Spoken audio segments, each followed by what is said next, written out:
This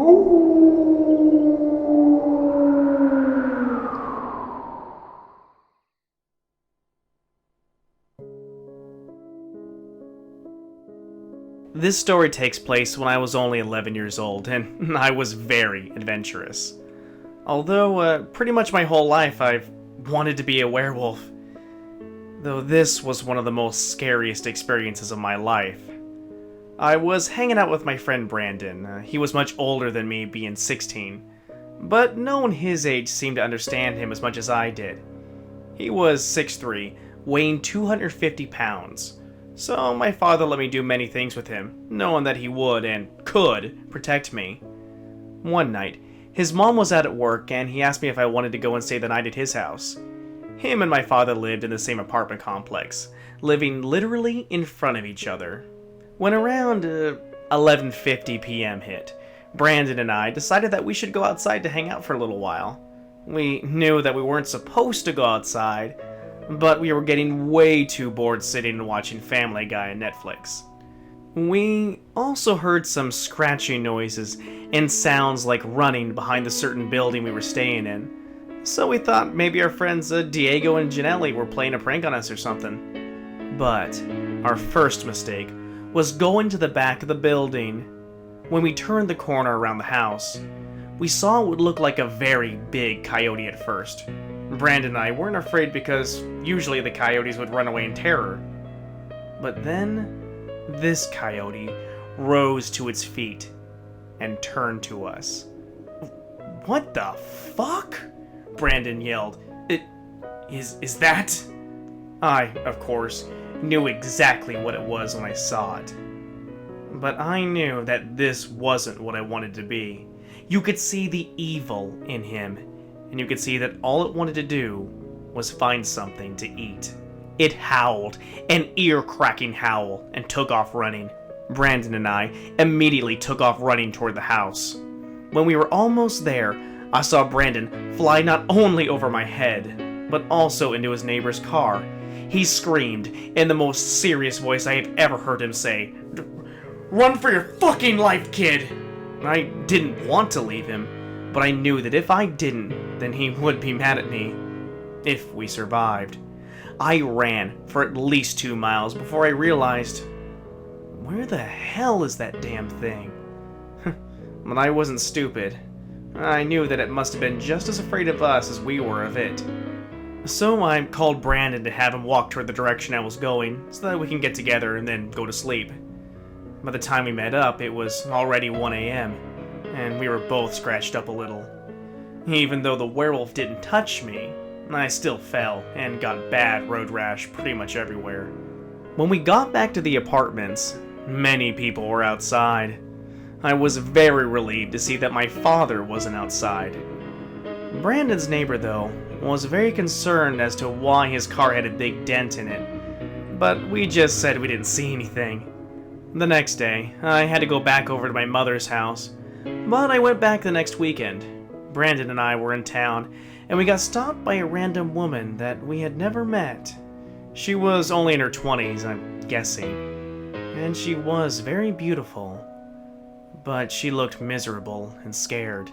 She kept on saying to us, I'm sorry, and watch your back, I can't control her.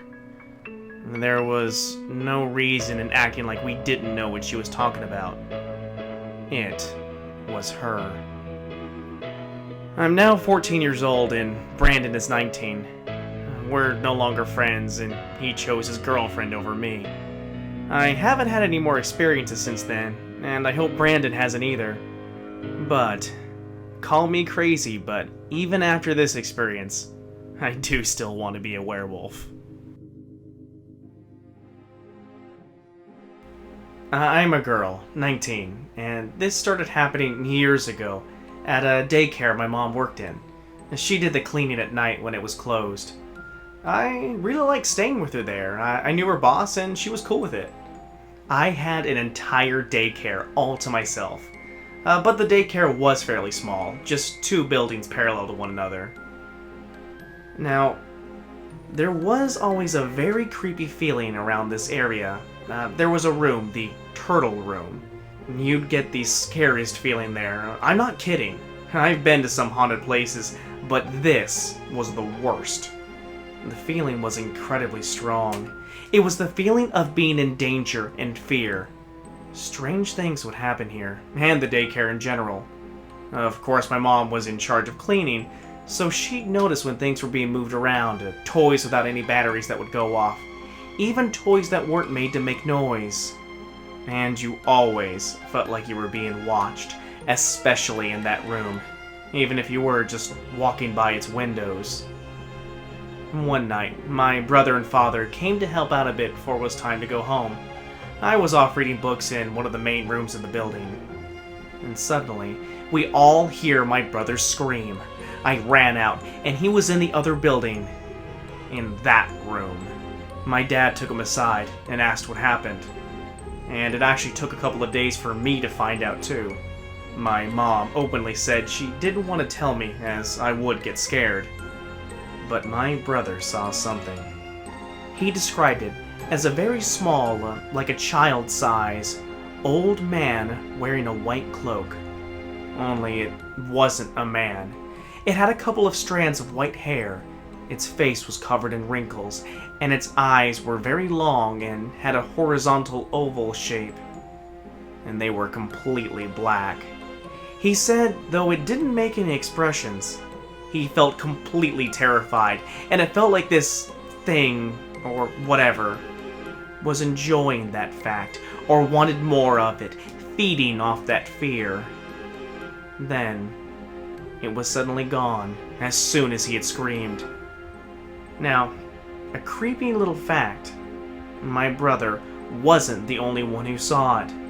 My cousin, many years before that happened, when my brother and I were just toddlers, described the exact same thing.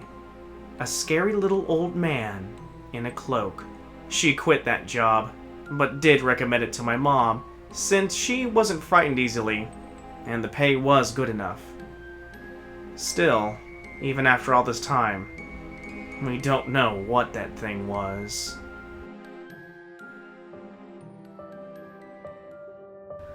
Well, about 3 or 4 months ago, I've had a certain visitor, and I don't think she has any interest in leaving anytime soon. By then, I was 13. I'm 14 now, but that's beside the point. I am a very, very reckless girl, and I've always have tried to summon ghosts. Well, one day, I really did it, and the little shit won't leave. Her name is Alice, and she's 14 as well. How do I know that? She told me.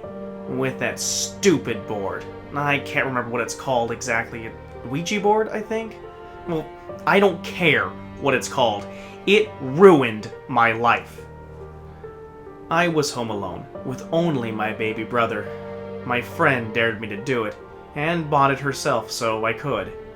Obviously, being the reckless bitch I am, I had no fear in doing it, so I pulled it out from under my bed. Now, I was told that you need 2 or more people, or the spirit can and will kill you. I didn't want to take any chances, so I pulled my brother into it. Alice didn't really care, and the thing didn't really notice him when we were done, just left him alone. And I'm very thankful, because if it got to my brother, I would have never forgiven myself. Anyway, I asked if anyone was there, but there was no answer. I asked that question over and over for about an hour. I'm sitting here, making myself look like a fool, I said. And just as I was about to lift my fingers from the little triangle, the shit moved. I was terrified. I quickly inched my fingers over to my brother's to keep his on. I asked it questions like, "How old are you? Where did you come from? What's your name?" And to my surprise, every question had an answer, except one. "Are you good?" There was no answer for that one. That's when I got scared, and I said, Well, it's getting late. I think it's better if I go now, because my brother, it's past his bedtime, and I have a lot of chores tomorrow. Well, the little triangle did not move to goodbye. It moved to no. So I said, I'm sorry, I really have to. Then, without letting her give me an answer, I lift my brother's and my hands, and I put the board back in the box. The worst mistake of the joke people call my life. The lights flickered, the shower turned on, and then everything shut down, except the TV. It turned to a static channel, and then I heard a voice. You should not have done that. Then, the TV turned off. My brother, being afraid of the dark, started to panic, so I went and got a flashlight as fast as I could. I shined it near my brother, and he calmed down. We sat in a chair, I read him a book, and he fell asleep in my arms. I love my brother. He means the world to me. So, of course, when I put him to bed, I left the flashlight against the wall, turned on. Then, I came back from down the hallway, and I had the most terrifying feeling I was being watched. I then turned slowly around, and that shit Alice was there at the end of the hall. Like I said, I love my brother more than my own life. So I stared back and started to walk back towards her. She started walking toward me. I wasn't as scared for myself as I was for him, so I kept moving forward. Eventually, we met in the middle, where my brother's door was. I said nothing, and turned into his room. I took the flashlight, and I sat down on his bed. My brother's bed is a queen bed, so I could sleep with him if he wanted me to. So I slept there for the night. It wasn't for another week that I started seeing signs of her again. Handprints on mirrors, and blood would just start coming from my nose, ears, and even sometimes my eyes. I didn't really see her again, and I didn't get a very clear look at what she looked like that night. But all I know is that she has dark brown hair and two different colored eyes. One is blue, and one is a very dark brown, almost black. But one day, I was brushing my teeth, and she appeared in the background. I didn't turn away because I knew she would be gone. She had a white dress covered in blood.